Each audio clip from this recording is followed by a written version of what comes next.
I'm Zan Bradford. You're watching My Community, and we'll be right back. Hello and welcome. It is your weekly program that has always been concerned with the virtual gathering. That is the gathering that occurs on air and online. I'm Sherwood McCaskey. As always, thanks for your time. This week we have moved in a northeasterly direction to the community of St. Patrick's. This episode is carried by historian, researcher and writer Robert Bobby Morris. As expected, he brings a different perspective and approach to his presentation of My Community. In addition to hearing of his personal experiences, Bobby Morris brings statistics and uses this opportunity to introduce new research findings about the community, which are very important for all of us, something we would wish to celebrate. He begins by placing his community in the true geographical perspective. St. Patrick's had this very unique district. First of all, it's an Anglican district. That is what the name St. Patrick's is. And in 1886, the church decided that it had to delineate districts. That is the process of indicating the exact positioning or carving out its geographical boundaries. At the end of the process, all concerned know where that piece of land lies. In other words, the boundaries are now settled. How was that achieved? By Act number 23 of the 9th of October, 1886. The St. Patrick's district was delineated as from the northwest.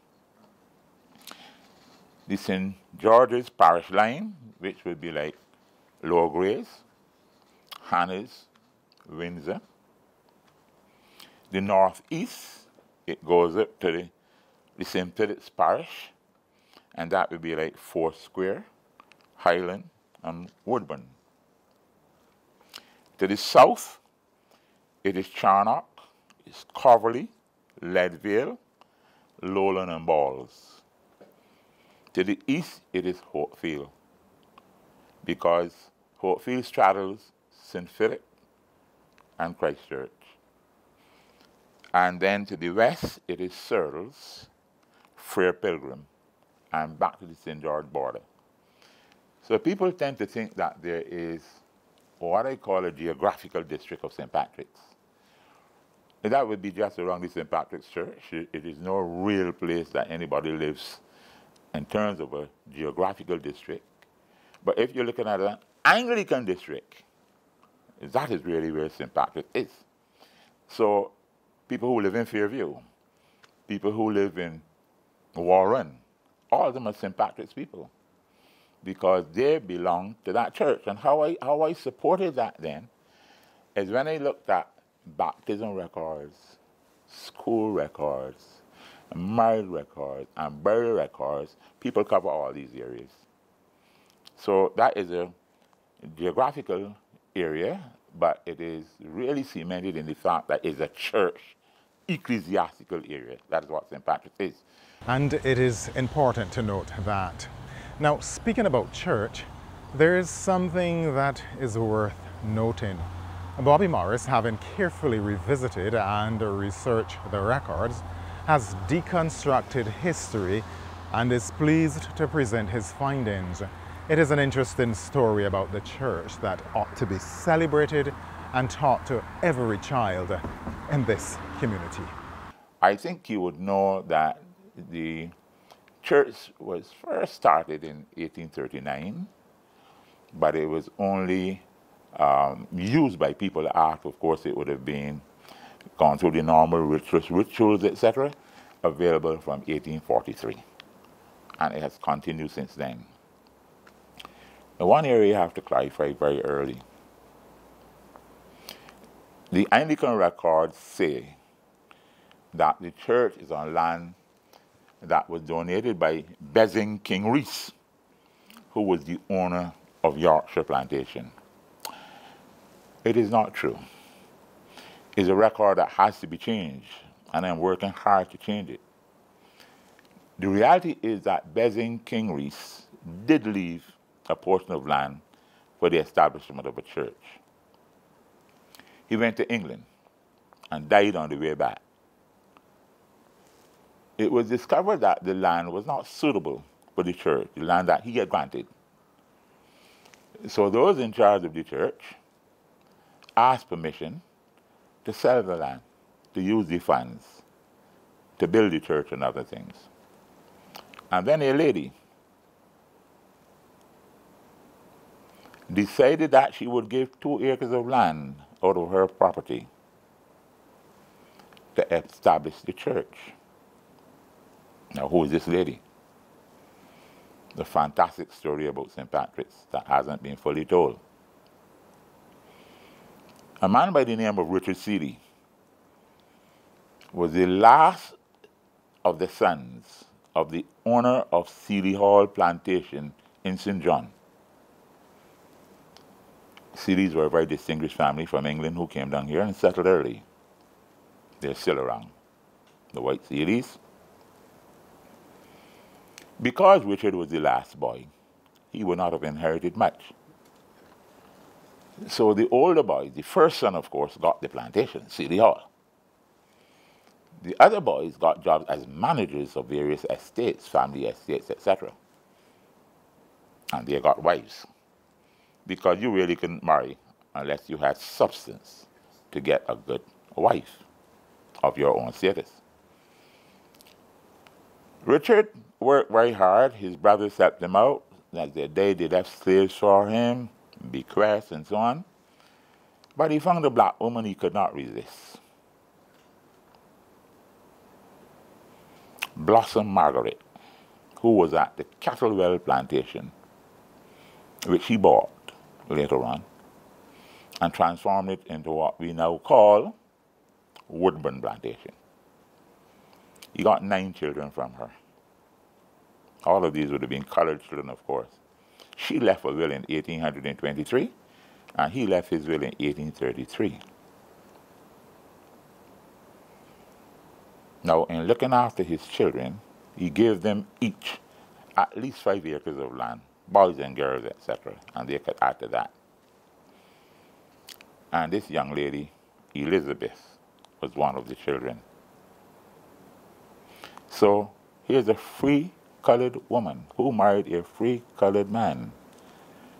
And she jumped in and said, I am going to give the land for the church. I have legislative council documents agreeing to that use of the land. But the historians, Clark Hunt and the others, who have written the history of the church, which is now the document that guides people's thinking, probably did not know about that information, but I have my documentation from various sources. Her will, the legislative document, several documents show that that lady is the person who granted the land. Now, how wonderful it would be if the Anglican Church can own that in the days of slavery, a colored woman gave land for church. I don't know if there's another instance like it. I haven't found it in my research.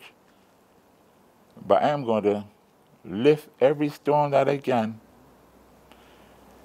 Because when I tell you that that family is now represented by some of the most important people in Barbados, the Cheltenham family. They come right down through the Seeley line, Seeley, Marion, Cheltenham, etc. And the Cheltenhams are from St. Patrick's. That includes the retired president of our Senate, Sir Richard Cheltenham, and his brother, Queen's Counsel Pat Cheltenham, who will be installed as this island's 14th Chief Justice. It is an interesting story that ought to be told. Now, onto his days in primary school here in St. Patrick's, and some of those individuals who touched and influenced his life positively.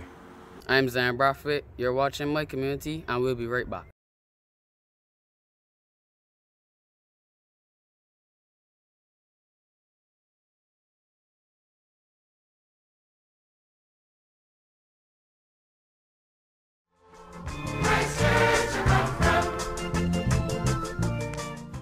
my head teacher, was a man called Everton Drayton Dottin. Brilliant pupil teacher, became head teacher. I think he swallowed a dictionary. I think he swallowed some of Shakespeare's book too. This man could recite and could call words out of his head. He loved words. He was extremely good at language. I don't think he was as strong as mathematics, arithmetic, and so on. But he was good enough. He was competent enough. But his forte, as an old man, I would pass and see him crossword puzzles. And if he didn't win the crossword, if he didn't beat it, he would be frustrated. He had to get everything right. And he wrote a lot of articles that were published then. This man was writing before there were airplanes. I saw an article by him in the journal that was put out by the Barbados Teachers Association back then, that there would be days when an airplane would be taking people all through the Caribbean, to America and so on. It would be owned by Caribbean people. All that he has, the man's vision, and several other things. So what we need sometimes to do is to go back for those old journals and repaint for public consumption how advanced those people were, and to ask ourselves, how far have we gone past them? If we don't go back and see where those people were, we really don't know whether we made the progress that we should have made. So when I read them, I was absolutely fascinated. Then a man called Walter A. Brathwaite came from St. George.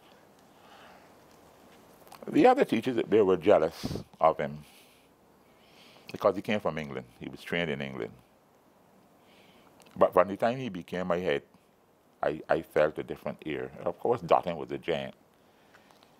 And they gave him a nickname, Lord Nothing. He used to drive a car. He later on became the first headmaster at Ellerslie. And he had some very distinguished children, some who went to school with me at St. Patrick's. Brathwaite was a giant. Again, as I said, he's one of those who was trained in England, not the ones who were pupil teachers here. So he had a different level of teaching. He was a brilliant man.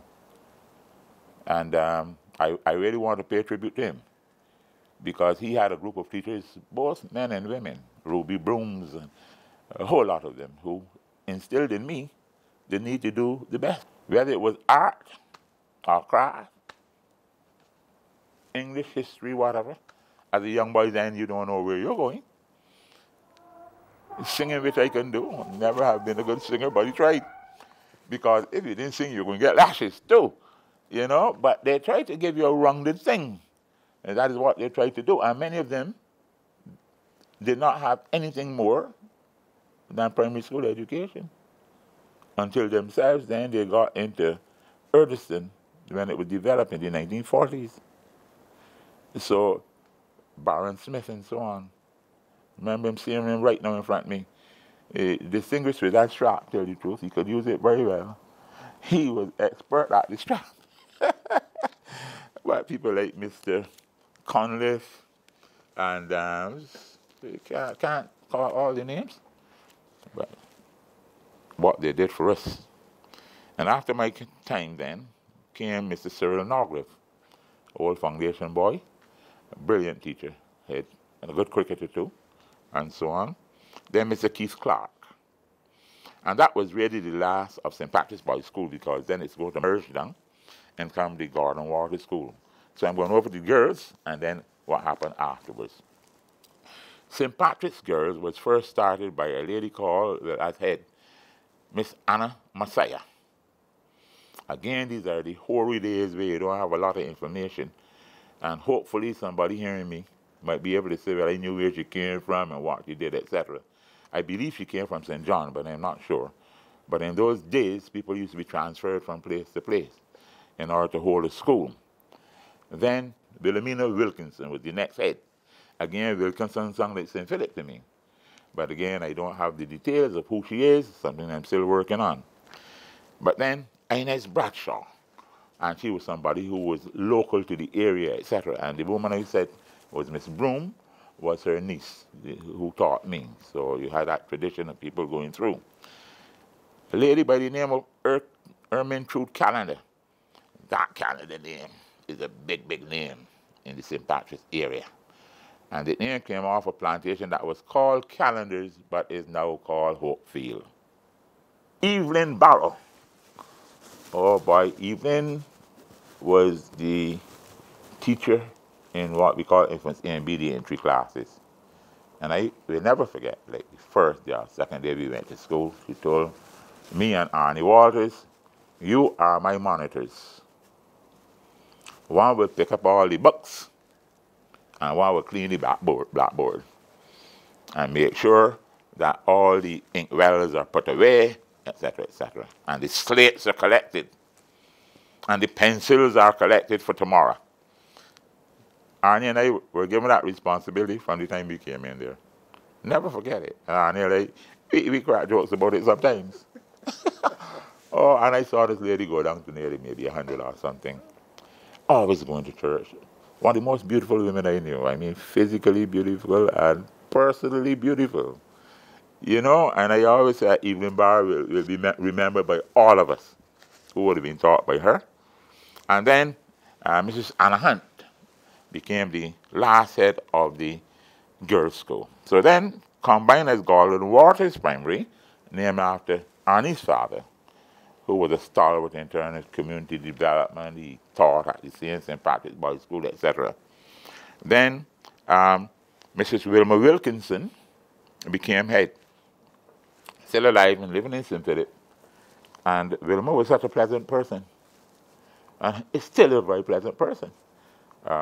She certainly reached out to work with me and others. And when I had to do interviews when I was writing about her period, no problem. Then we had Mr. Lionel Eastman, who died a short time ago, my contemporary, etc. And then Mrs. Jennifer Levine, and now we have Mr. Tyrone Marshall. Here at Gordon Walters Primary School, our mantra is hope, H-O-P-E. Who has just been transferred to Christ Church Boys' School. But Tyrone was one of my very good students at Foundation School. So again, the continuity that there is. I'm sure he will be doing a first-class job as he did at St. Patrick. I don't think the people in St. Patrick would have been happy to see him go because they knew what he had. But I think Christ Church wants a man like him.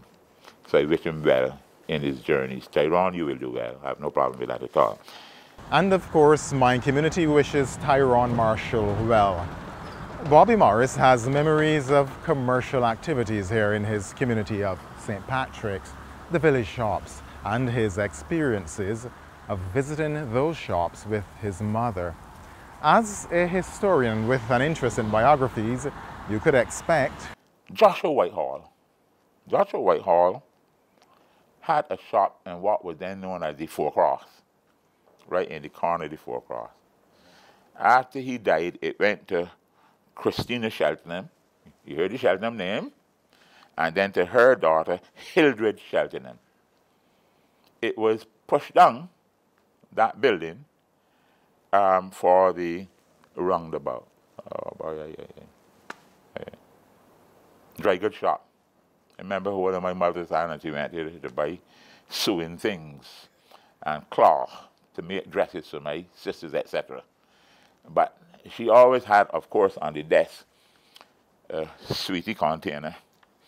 So the old lady would buy a couple of sweets for you while you're waiting. And looking back at it, you would think that she would take her daughters and so on, but sometimes she used to trail this young man here, come Robert, you're going with me. And I got to see the shop operating and so on. And looking at the shopkeepers, who there were at that time. So that shop was started by Joshua Whitehall. But let me tell you now, this man was a titan. He was one of two vestrymen, colored men, in the Christ Church vestry that was dominated by planters and white people. Joshua Whitehall was one of those. Then another man called James Alexander Callender. And both of them were what we would call colored men, red men, because they had the white blood, etc. Two vestrymen from St. Patrick's going down to the Christ Church vestry before men like Graham Giddens and others came on, other colored people. But all the others are plantation owners and white men and so on. I've always been very proud of Mr. Whitehall and Mr. Callender and their descendants today. The Mosleys, a man called William Mosley, who bought about 2 acres of land right there next door to the Sheltonhams. They bought it off one of the Sealy plantations. And those Mosleys, Johnny Shelton is a Mosley, for instance, and a whole lot of distinguished people come down from that clan. A very, very distinguished group of Mosley people. You can hear some of them as distinguished cricketers, etc. So the Mosleys were very important. The Tulls had a big shop, still has the large house there. They came from St. George, but they were shopkeepers, a variety of things, dry goods, etc. James Clark. That is now Sandra Husbands, who is the minister, her direct ancestor. And James had a brother called Shane Clark. And if you pass through Fairview, you will still see the big upstairs shop that these fellas built. A distinct kind of architecture for this shop. Family lived up top and the shop downstairs and so on. Remember James with a big DeSoto car. A few people used to get to drive in it. I used to feel real proud when you sit in a James Clark car. So that was a distinguished family, the Clark family. And then you had the Innises, Douglas and Sadie Innes. They were steps away from where he lives. So I would be in Miss Innes' shop and so on, buying things, etc. And Douglas had a baker shop in the back. So when there were too many turnovers that didn't sell, the boys did not have to buy bread for a very long time. You know, the rock cakes, whatever. Salt bread, the really ones that you can buy when they're still hot in your hand and so on. The village shop in those days, Douglas and Sadie Innes. And a man called Mr. Barrow, Charles Richard Barrow, and his wife was called Miss B. That is where Louis Lynch started his class in what became the modern. Louis was teaching at St. Patrick's. Louis Lynch was teaching at St. Patrick's in 1939-40. He wanted to go to the war, they didn't permit him to go. And Louis asked Mr. Barrow, who had this big shop, can I hold classes by you? Because there's some young people who are interested up here. A lady who was a Chrysler, who is now nurse, who was a head teacher at Christ Church Girls' School, she went there. My sister Aileen went there, and a number of them. And therefore they transferred from there to the modern when it started. That's where Louis' dream started. One of the most brilliant black men we had. That is where the modern started. John Lee Gall, of a very distinguished family, he was a man that was blind, but you can fool him with change at all. Don't matter what change you brought to him, he was giving you back correct change, and the man can't see.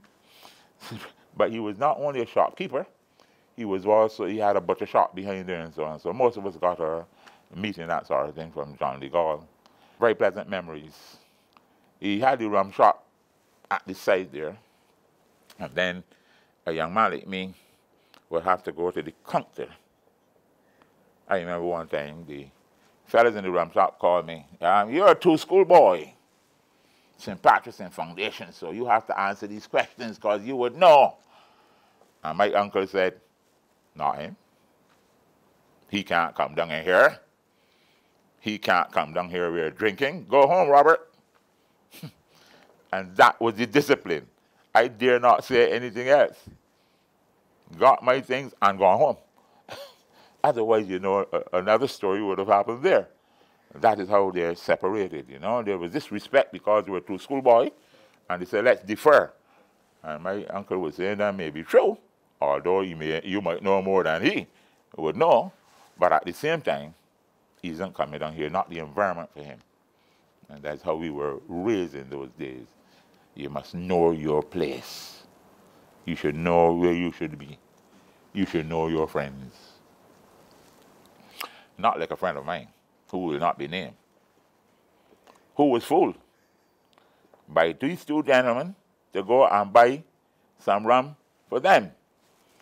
And the fellas, when they brought back the rum, laughed, man, we tricked them. There shouldn't be any rum thing. So they went home. His father said, I heard a story about how you went and bought some rum for the boys in the rum shop. You didn't know that that is out of bounds for you? No. Our seniors asked us, so we obeyed. But they were tricking you.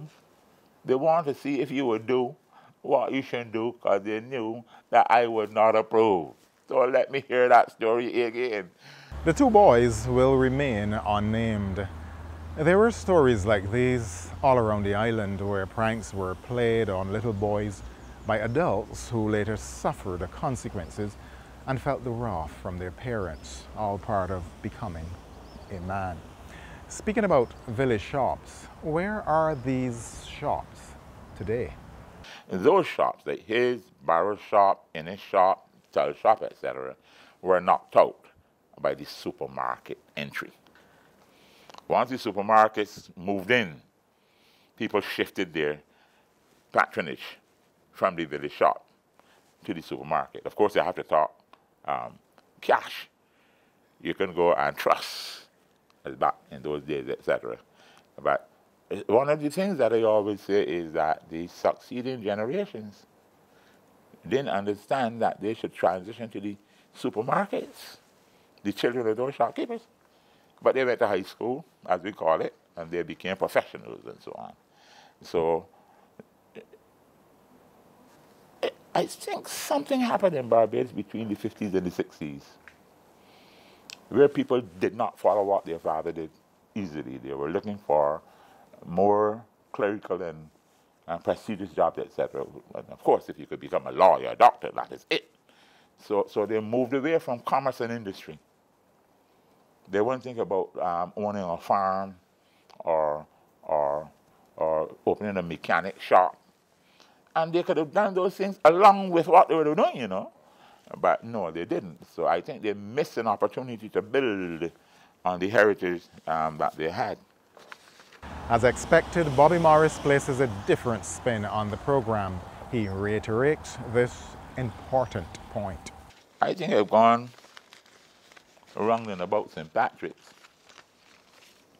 But I just want you to know that growing up in St. Patrick's was fun. We did everything.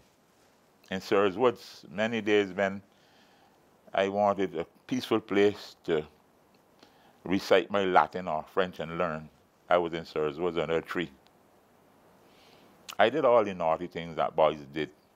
Fly sticks, to catch doves and that sort of thing. Gutter perk. And we had guys who were just brilliant with a gutter perk, man. I would have been pedestrian, man. But we had fellas and down comes the bird. We had ponds that we swam in. We went into the tanks at Searles when we were forbidden by our parents to do that. Scared that we would drown. So that by the time we got down to Oyston, we were already swimming. I'm Zan Bradford. You're watching My Community, and we'll be right back.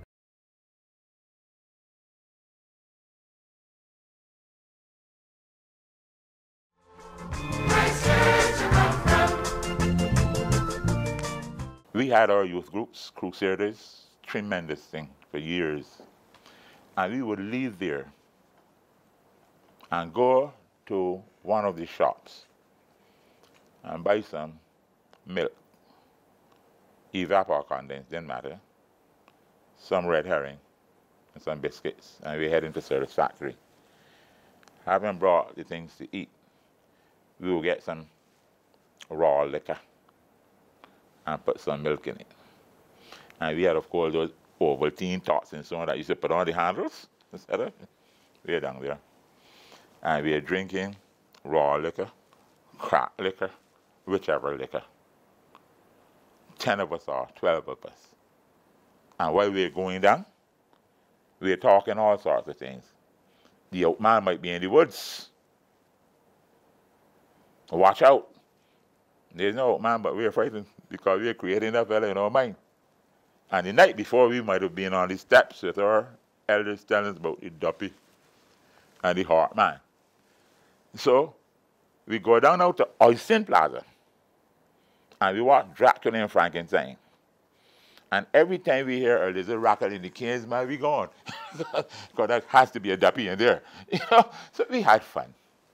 We watched the girls playing the hopscotch and all the other games and things. And we had all our childish rhymes and everything that was wholesome. We did together.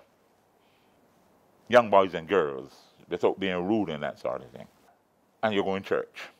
That was very important. Whether it was the Anglican church or the Baptist church in Packers, or whether it was the Nazarene in Woodburn, and we knew the various pastors and so on and give them full respect all the time. And we couldn't afford to call people nicknames, especially people of importance, in front of their face. But the elders had their nicknames, etc. And we had our stories. It was a wonderful place to be raised in. And quite frankly, I'm back there all the time because your family's still there. All of them don't get the chance to move out and go to live elsewhere. So you have this whole extended family. So when you leave home, you know you have to stop a cousin this body and cousin that body and so on. And in those days, a cousin was not necessarily only a blood person. It's sometimes a relation and in-law. But we are all family. So that sense of family really sustained us in a place like St. Patrick's. So I would like to say, in closing, that when I go to St. Patrick's, I always feel that I have come home. No matter where I'm coming from, when I go to St. Patrick's, I have come home. I feel myself as a St. Patrick's boy, a St. Patrick's product. And that name of people who have distinguished themselves, basically, there is no animosity between them in terms of politics or anything else. You know, you feel proud when you see a St. Patrick's person doing well. And something that Frank Walker always used to say to me, Robert, you will disagree, but you will never be disagreeable. That was his mantra when he talked this. And I say he could have been a St. Patrick's boy, but of course he comes from the farm in St. Peter, and they would have had the same values that we have in St. Patrick's. Thank you very much, my son. We have made mention of this time and time again throughout this series. One of the goals of the Vision 2020 was the celebration of Barbadian traditional ways of life. And that, of course, included the inculcation of good values. In fact, We Gather in 2020 encourages a recommitment to those values that have made us better people who we are today. Those values that inspired us to work in such a manner that we leave behind a better place than what we have found. And through our work, we build and elevate others. Thank you very much, Bobby Morris. I'm Sherwood McCaskey. Until next week at the same time, this has been My Community, and it's goodbye for now.